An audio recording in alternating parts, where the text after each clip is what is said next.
નમસ્કાર વિદ્યાર્થી મિત્રો, કિશોર ગજેરા યુટ્યુબ ચેનલમાં આપ સૌનું સ્વાગત છે. આપણે અભ્યાસ કરી રહ્યા છીએ જોબ એન્ડ બેચ કોસ્ટિંગ. એનો એક્ઝામ્પલ નંબર છે 6. As a cost accountant of a company, તમે એક કંપનીના કોસ્ટ અકાઉન્ટન્ટ છો. You find that the selling price of a product has been calculated as follows. નીચે મુજબ એક પ્રોડક્ટની સેલિંગ પ્રાઇસ શોધવામાં આવી છે. મટીરીયલ 70. જોજો આ ઉપર જે અત્યારે આપ સુધી આપણે મેથડ જો એના કરતા થોડી અલગ છે, પરંતુ મોટા ભાગનું એના જેવું છે. થોડી બે કેલ્ક્યુલેશન વધારાની છે. Materials 70, direct veggies 18 hours at rupees 2.50 per hour 45. 18 hours માં ડિપાર્ટમેન્ટ A ના 8 hours, department B 6 hours, department C 4 hours, 8 6 4 નું ટોટલ કરો એટલે 18 hours. વેજ રેટ અહીંયા સરખો છે, ઉપર તમને અલગ અલગ આપતા, અહીંયા બધાનો જ વેજ રેટ છે 2.50. A હોય, B હોય કે C હોય. Direct expenses 5, prime cost 120. અહીંયા સુધી તો બરાબર છે, પરંતુ પછી એની જે ઓવરહેડ છે એ પ્રાઇમ કોસ્ટના સીધા 33.33% લેખે એડ કરી દીધા છે. આ ખોટું છે.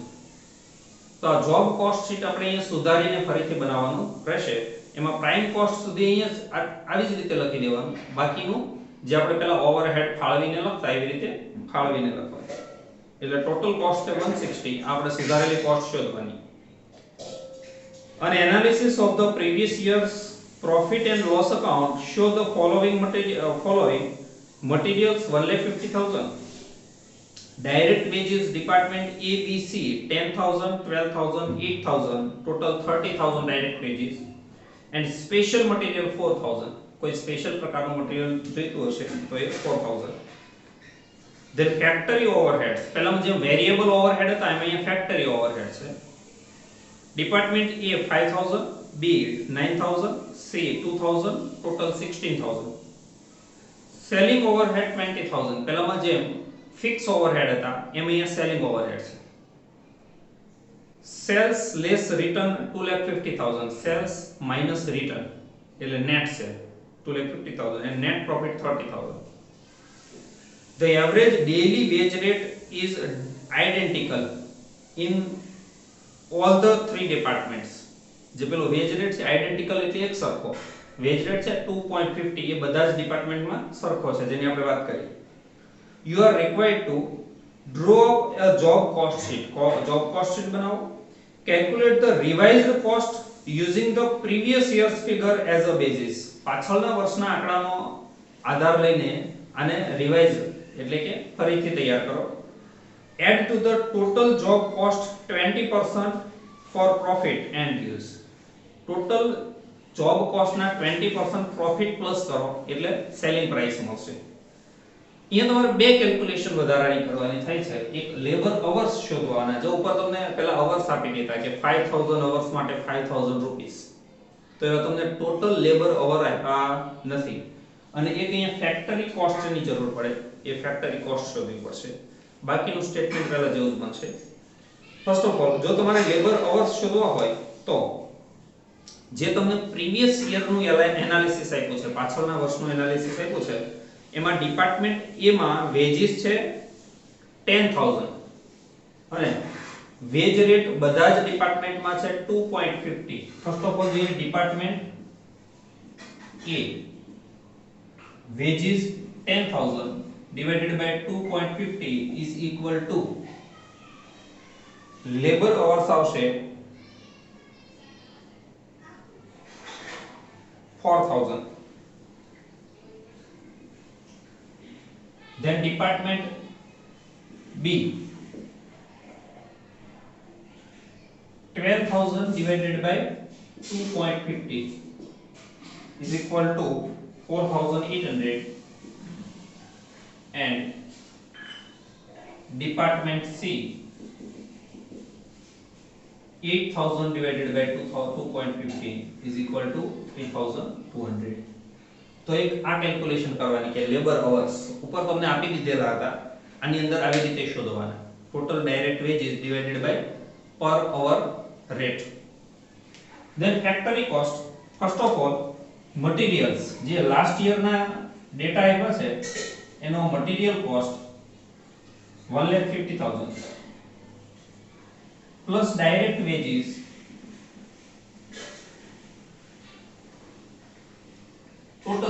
total 30,000 plus special material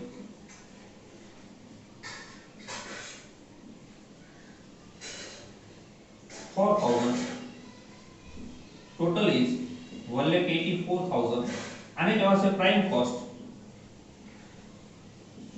prime ઓર બેઝિક કોસ્ટ પણ કહેવાય એમાં પ્લસ ફેક્ટરી ઓવરહેડ એટલે factory cost factory overheads 16,000 2 lakh factory cost બસ આ બે કેલ્ક્યુલેશન ખાલી વધારાની કરવાની હવે જોબ કોસ્ટ શીટ પહેલા જેવું જ બનશે first of all material 70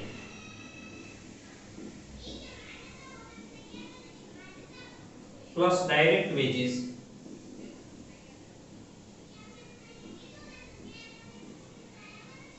Department A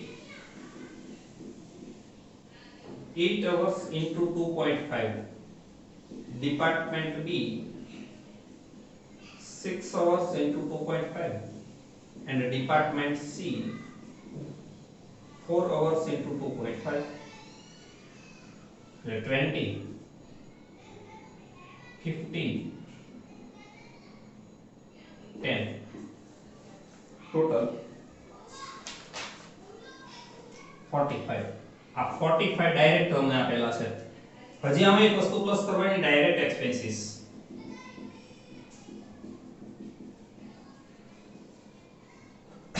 amount is 5 total 120 prime cost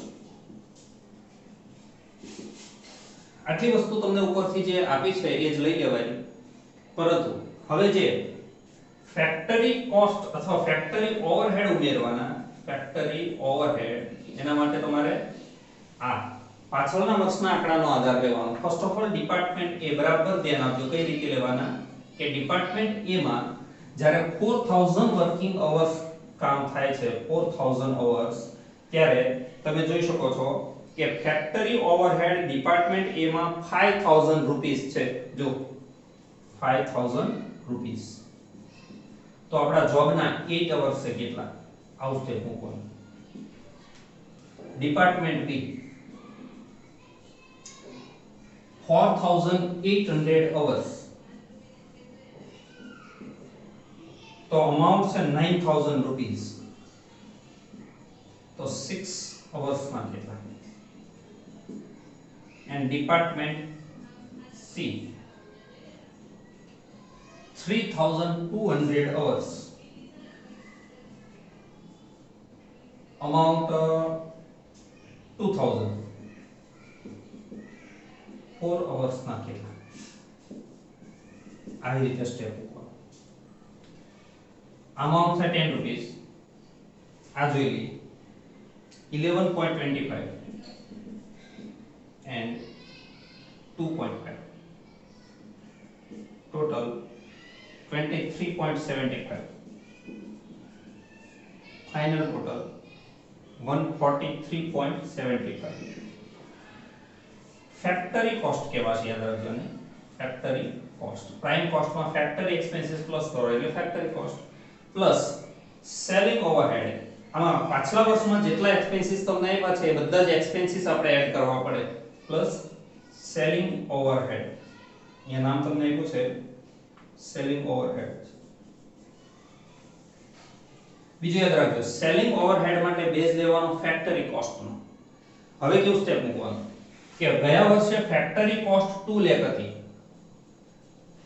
FC factory cost 2 lakh ત્યારે સેલિંગ ઓવરહેડ 20000 હતા તમારે પેલા ગયા વર્ષના જે આંકડા આપ્યા છે એમાં જોવાનું સેલિંગ ઓવરહેડ 20000 તો આપડા જોબની ફેક્ટરી કોસ્ટ 143.75 છે ફેક્ટરી કોસ્ટ જોબની 143.75 તો એને સેલિંગ ઓવરહેડ આઉટ સ્ટેપ મૂકવાનું 14.38 આનું ટોટલ કે ટોટલ કોસ્ટ કહેવાશે.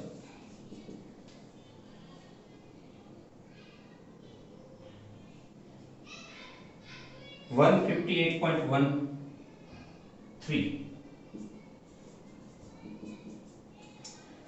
Plus profit. પ્રોફિટ માટે તમને કીધું છે કોસ્ટના 20%. એટલે જે આ 158 જો એ તમને એને જોબ કોસ્ટ શીટ તમને સીધી ટોટલ 160 આપી દીધી હતી અંદાજે એવરેજ, પણ ઓરિજિનલ આ રિવાઇઝ કરેલી 158.13 આવશે. 31.63 ફાઇનલ ટોટલ 189.76 સેલ્સ. તો આ સેકન્ડ મેથડ છે. આના 3 સમ છે ટોટલ. આ બે કેલ્ક્યુલેશન માત્ર વધારે, બાકીનું સ્ટેટમેન્ટ પહેલા જેવું છે. Thank you friends.